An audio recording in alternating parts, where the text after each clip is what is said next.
Мы продолжаем цикл сюжетов о развитии сельских поселений региона. Сегодня наша съемочная группа посетила селение Барсуки, где активными темпами идет строительство Дома культуры.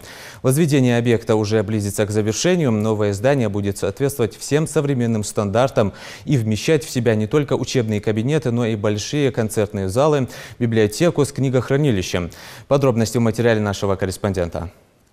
До Дома культуры, который высился и ширился с каждым днем, коренному жителю села Барсуки Абабукару Дудургову рукой подать. За ходом работы он наблюдал, не выходя из дома. Иногда все же заходил посмотреть, что происходит на стройплощадке. Стройки дают духоят.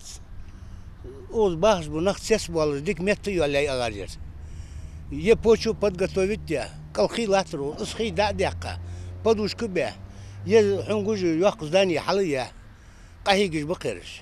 Барсуки – одно из самых крупных сел в республике, но собственного ДК здесь не было. Традиционные сходы и собрания с участием местных жителей проходили в учебных учреждениях. Что касается массового отдыха и просвещения, его здесь попросту не было. Отсутствие объекта культуры долгое время доставляло определенные неудобства, о которых, как обещают представители местной власти, жители в скором времени даже не вспомнят. Теперь в свободное время люди смогут посещать концертный зал, рассчитанный на 220 человек и оборудованный звуковой и сетевой установкой, творческие кружки для хореографии и вокала, а также шахматную секцию. Все это предусмотрено в новом здании. ДК начали строить в конце июня месяца.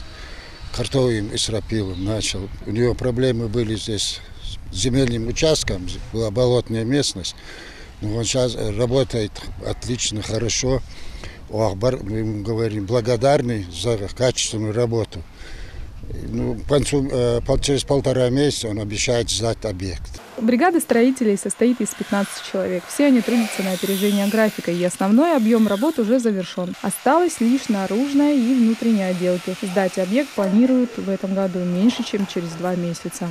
Работаем, выполняем малярные работы, делаем шпаклевки, эмульсию. Катурить мы начали уже несколько дней назад. Уже сегодня уже начали. Работа у нас активно идет вообще. Хорошо выполняем. Несколько только квадратов выполнили. Объем стоит еще, большой объем еще надо завершить.